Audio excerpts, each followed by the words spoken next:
عليكم ورحمة الله وبركاته. إن الحمد لله والصلاة والسلام على رسول الله أما بعد أعوذ بالله من الشيطان الرجيم بسم الله الرحمن الرحيم وقل جاء الحق وزهق الباطل إن الباطل كان زهوقا قال رسول الله صلى الله عليه وسلم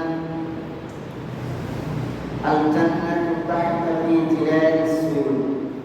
আমরা আল্লাহ রাব্বুল আলামিনের দরবারে প্রশংসা জানাই যে আল্লাহ সুবহানাহু ওয়া তাআলা আমাদের মাহে রমাদানের পর আবারও সকলকে মসজিদে আসার তৌফিক দিয়েছেন, আল্লাহর কালাম শোনার তৌফিক দিয়েছেন, আল্লাহর জমিনে আল্লাহর দ্বীন বাস্তবায়নের জন্য মানসিকতা দিয়েছেন। এই জন্য বলি আলহামদুলিল্লাহ। দরুদ ও সালাম পেশ করছি সর্বকালের সর্বযুগে সর্বশ্রেষ্ঠ রণবীর সংগ্রামী জননেতা আমার আপনার প্রিয় নবী জনাবে মুহাম্মদ রাসূলুল্লাহ সাল্লাল্লাহু আলাইহি ওয়াসাল্লামের উপর সাল্লাল্লাহু আলাইহি মুহাম্মদ সাল্লাল্লাহু আলাইহি ওয়াসাল্লাম। এইভাবে বসে সামনে কাছে বসে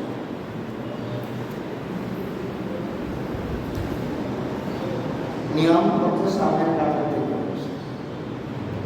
প্রিয় উপস্থিতি, আমি অনেকদিন আগে আপনাদের মাঝে এসেছিলাম, যারা দেখেছেন তাদের কেউ আছে?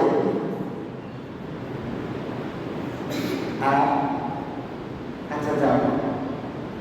আজকের আলোচ্য বিষয় হচ্ছে সকল বিধান বাতিল কর, ওহির বিধান কায়েম কর। আমার সাথে একটু বলুন। আজকে জুমার আলোচ্য বিষয় হচ্ছে সকল বিধান বাতিল কর, ওহির বিধান।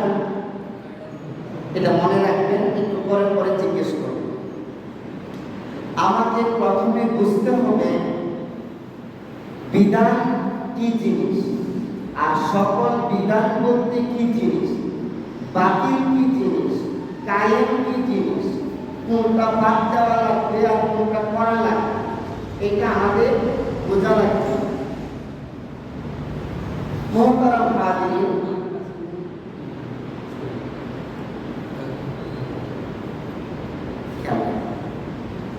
মোহতারাম হাজিরিন, বিধান বলা হয় যার আলোকে জীবন পরিচালিত হয়। বিধান বলা হয় যার আলোকে জীবন পরিচালিত হয়। বিধান বলা হয় যার আলোকে জীবন পরিচালিত হয়। তো সকল বিধান বাতিল করো, ওহির বিধান কায়েম করো। তার মানে এই পৃথিবীতে মানুষ যে বিধানের আলোকে জীবনটাকে চালাচ্ছে, এটা সঠিক নাকি আরো কোনো সঠিক বিধান আছে যার তালাশ আমাদেরকে করতে হবে এবং ওই বিধান জমিনের মধ্যে বাস্তবায়ন করতে হবে। প্রিয় উপস্থিতি, তাহলে সকল বিধান বাতিল করতে হবে, ওহির বিধান কায়েম করতে হবে। রাসূল আকরাম সাল্লাল্লাহু আলাইহি ওয়াসাল্লামের উপর আল্লাহ রাব্বুল আলামিন আয়াত নাযিল করলেন। 17 নম্বর সূরা বনী ইসরাঈলের 81 নম্বর আয়াত আল্লাহ পাক বলেন, আমার কথা বুঝেন, ওয়াকুল জাআল হক ওয়া যাহাকাল বাতিল ইন্নাল বাতিলা কানা যাহুকা।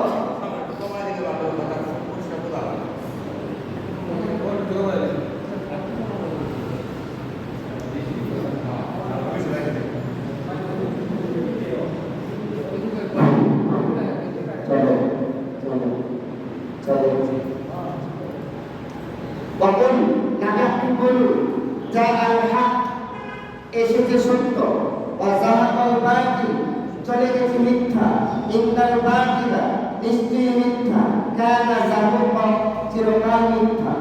অর্থাৎ যে আইনের আলোকে আবু জাহেল, আবু লাহাব, উতবা, সাইবা, মুগিরা, আবু আবু সুফিয়ান সমাজের যে লিড দিচ্ছে, সমাজের যে নেতৃত্ব দিচ্ছে, তাদের চিন্তা চেতনা দিয়ে সমাজ পরিচালিত হচ্ছে, এইগুলি আর সমাজের মধ্যে চলবে না। এখন থেকে আসমান থেকে মেসেজ আসবে, বার্তা আসবে, রুলস আসবে, ফর্মুলা আসবে, ওই আলোকে গোটা জাহান পরিচালিত হওয়া লাগবে। এই জন্যে আল্লাহ রাব্বুল আলামিন বলেছেন, যা আল হক, এসেছে সত্য, ওয়া জাহাকাল বাতিল, চলে গেছে মিথ্যা, ইন্নাল বাতিলা, নিশ্চয়ই মিথ্যা, কানা যাকুল্লাহ। এই কোরআন আসার আগে সমাজ অন্ধকারে ছিল, তাই না?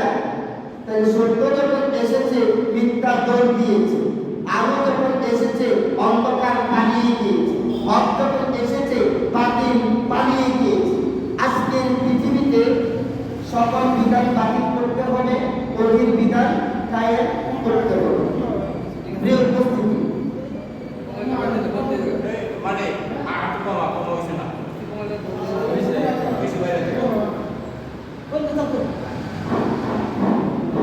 চলে চলে ভালো করে চলে।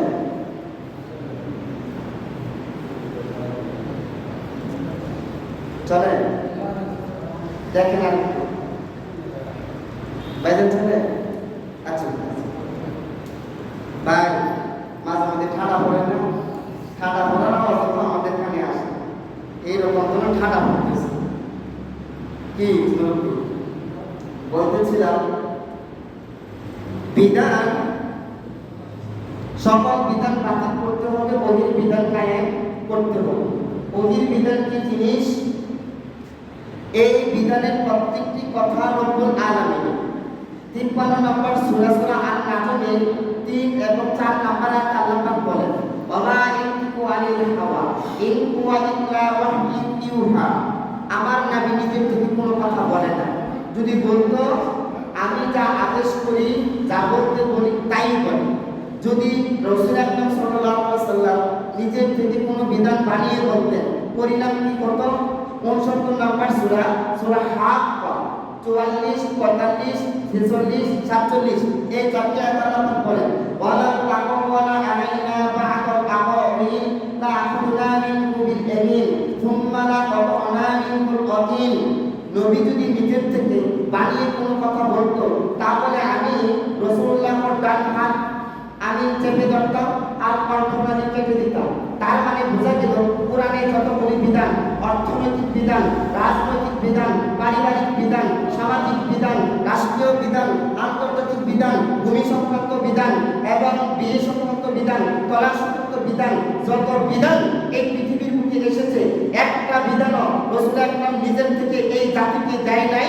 সম্পূর্ণ বিধানটা আল্লাহর দেওয়া বিধানটাই জাতির কাছে দিয়েছে। কথা কি ঠিক নয়? রাসূল আকরাম সাল্লাল্লাহু আলাইহি ওয়াসাল্লামের উপর এই বিধান এসেছে। আল্লাহ রাব্বুল আলামিন বলেন, এই বিধানের মতো অন্য কোনো বিধান এই পৃথিবীর বুকে কেউ আনতে পারবে না। 17 নম্বর সূরা সূরা বনী ইসরাঈলের 28 নম্বর আয়াত আল্লাহ পাক বলেন, কুল লা ইনজিতামাআতিল ইনসু ওয়াল জিন্নু আলা আন ইয়াতু বিমিথলি হাদাল কুরআনি লা ইয়াতুনা বিমিথলিহি ওয়া লাউ কানা বা'দুহুম লিবা'দিন যাহিরা। মনোযোগ সহকারে শুনেন, আমি আপনাদের ঘুম ভাঙাতে এসেছি, এমন ঘুম ভাঙাতে এসেছি যে ঘুম ভাঙলে পরে গোটা পৃথিবীর মাসুম জনতা নতুন করে আবার জালিমের জুলুমের হাত থেকে মুক্তি পাবে। এমন ভাবে ঘুম ভাঙতে হবে যেই ঘুম ভাঙলে পরে পৃথিবীর অর্থনৈতিক শোষণের হাত থেকে রক্ষা পাবে। এমন ঘুম ভাঙতে হবে রাজনৈতিক নিপীড়নের হাত থেকে যাতে উদ্ধার হবে। আমি ঘুম ভাঙাতে এসেছি, আমি গতানুগতিক জীবন আলোচনা করার জন্য আসিনি, আমি এসেছি ঘুম ভাঙাতে।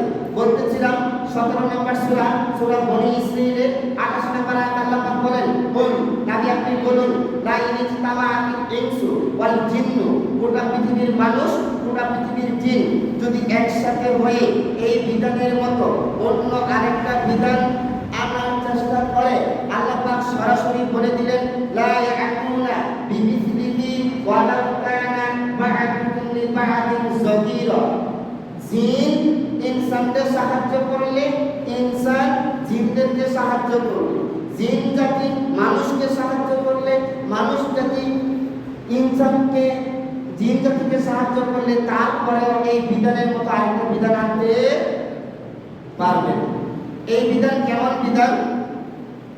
এই বিধান হচ্ছে আল্লাহ রাব্বুল আলামিন 18 নম্বর সূরা আল কাহফের 109 নম্বর আয়াতে বলেন, কুল লাউ কানাল বাহরু মিদাদান লিকালিমাতি রাব্বি লানাফিদাল বাহরু ক্বাবলা আন তানফাদা কালিমাতু রাব্বি ওয়া লাউ জি'না বিমিসলিহি মাদাদা। নবী আপনি বলুন, যদি এই পৃথিবীর বৃক্ষগুলি যদি কলম হয়ে যায় আর এই পৃথিবীর পানি যদি কালি হয়ে যায়, এই বৃক্ষ নামক কলম দিয়ে আর পানি নামক